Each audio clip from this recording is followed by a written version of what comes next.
Kadang kalau tai sapi dikasih nyawa, ya mereka kagak bisa ngebedain mana fiksi mana dunia nyata. Akhirnya perilaku yang cuma ada di cerita dongeng malah kebawa ke dunia nyata, sampai mereka ngelakuin kejahatan biadab.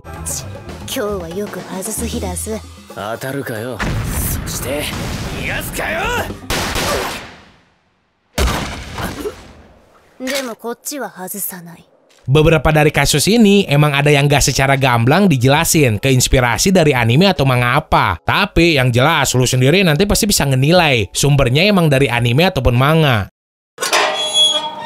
Nomor 1, Mr. Anime. Hi, I'm Mr. Anime. And guess what this is? If you read the title, you know. Yes, it's the 300th Mr. Anime video. Dikenal sebagai YouTuber yang sering upload review-review film anime. Wajar aja kalau Doi jadi pengangguran berat, karena hampir tiap harinya nih orang ngabisin waktu cuma buat nonton anime sama baca manga genre gore. Karena hal tersebut pula, Doi keinspirasi buat ngelakuin pembunuhan massal di dunia nyata, dan punya tujuan buat ngalahin rekor remaja cowok bernama Cho Sung-hui, pembunuh sadis dari Columbine Massacre, yang terkenal sebagai pelaku pembunuhan massal dengan jumlah korban terbanyak. Hello there, Mr. Anime here. And well, if you read the title, it's underrated anime time.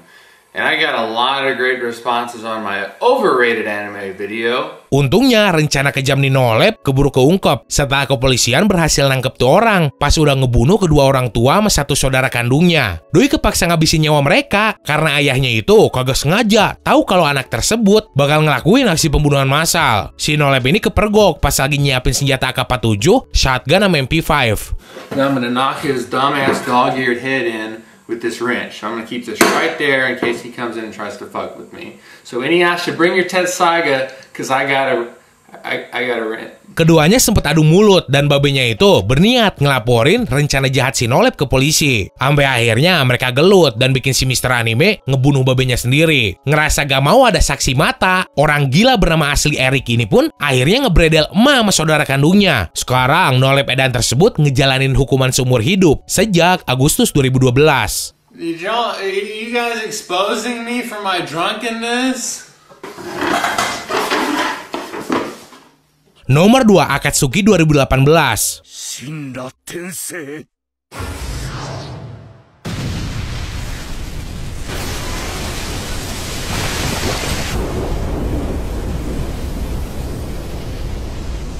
Bermarkas di Babelan, Benua Bekasi. Udah jelas mereka keinspirasi dari organisasi kriminal dalam cerita Naruto. Sementara angka 2018 merujuk tahun berdirinya geng tersebut. Terbentuknya Akatsuki 2018 bermula dari sejumlah remaja yang hobi nongkrong sama konvoi motor buat bikin onar.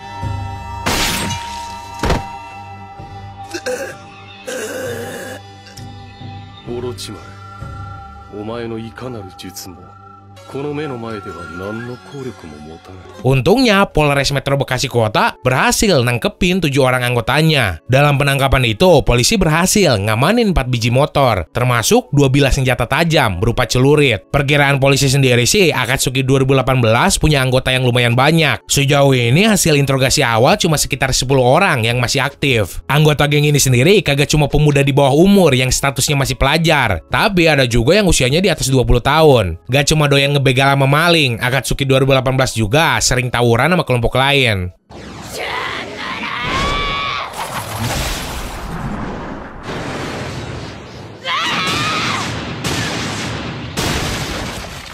Nomor 3, Manga Murder.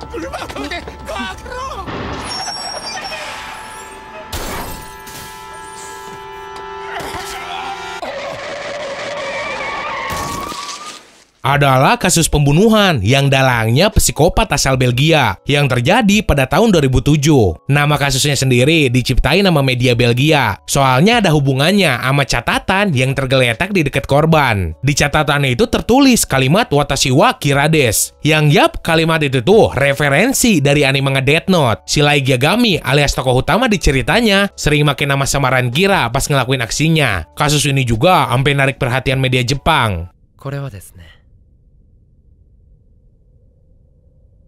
Kira dakara.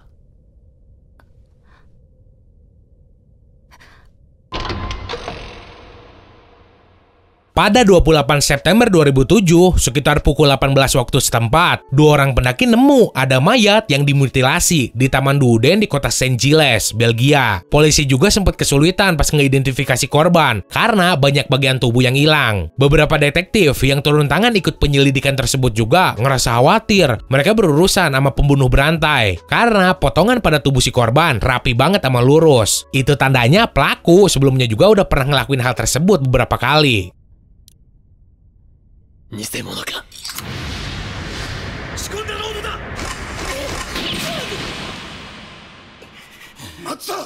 Pas di TKP, polisi sama sekali kagak nemu barang pribadi si korban. Cuma ada 2 lembar kertas yang diduga ditulis sama si pelaku. Kertas tersebut berisi tulisan Watashi wa Kirades. Koran Belgia Le Soir juga ngasih tahu kalau polisi nemu korban ada di lokasi yang deket banget sama titik tertinggi di Brussels.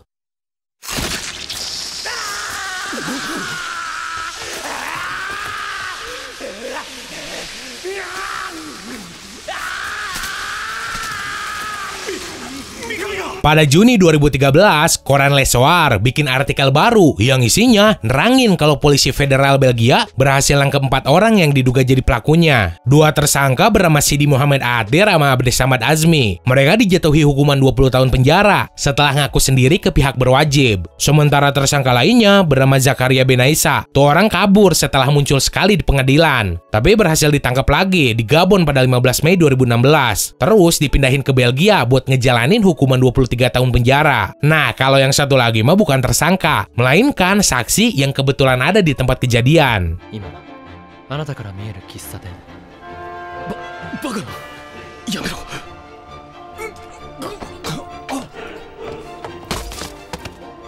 Juru bicara koran Le Soir ngejelasin kalau motif perbuatan para pelaku itu muncul karena konflik yang terjadi di antara si korban sama pelaku. Si korbannya nolak pas diajak cabut ke suatu tempat. Pertengkaran itu makin panas sampai si pelaku ngelayangin pukulan yang bikin si korban meninggal. 3 pelaku itu juga ngaku kalau alasan mereka ninggalin kertas itu tuh gara-gara suka banget sama cerita Death Note. Yagami Light. Sayonara, Rei Pemba. Nomor 4, Otaku Killer. この廃墟こそお前たちの墓標にふさわしい。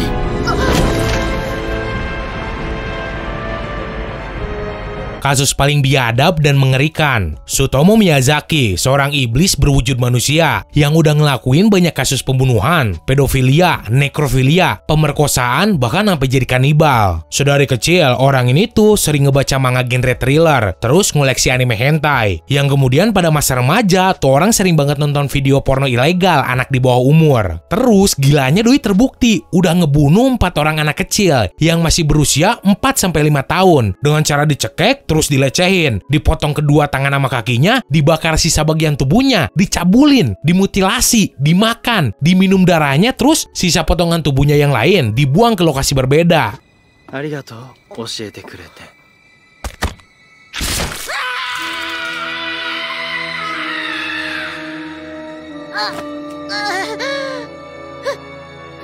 Si Otaku Killer ini akhirnya bisa ditangkap pas tuh iblis lagi ngelakuin percobaan penculikannya yang kelima. Pada 23 Juli 1989, si Miyazaki ngelakuin tipu muslihat kedua orang anak, dan 1 orang diantaranya masuk ke mobil si Miyazaki. Nah, anak yang satunya lagi berhasil kabur, terus ngelapor ke ortu si korban. Ketika babe si korban ngelihat perbuatan biadab si Miyazaki, tuh orang langsung kena bogem, tapi berhasil kabur karena polisi telat datang ke TKP. Polisi yang udah ngantongin identitas pelaku setelah ciri-ciri yang dijelasin sama persis berhasil ngeringkus si Otaku Killer. Di rumah si pelaku, polisi nemu ada sisa-sisa bagian tubuh para korbannya. Gak cuma itu, polisi juga nemu ada video rekaman si pelaku yang lagi ngelakuin perbuatan biadabnya. Karena banyak banget kaset anime sama manga di ruangannya, sejak saat itu media ngasih julukan Otaku Killer pada kasus ini.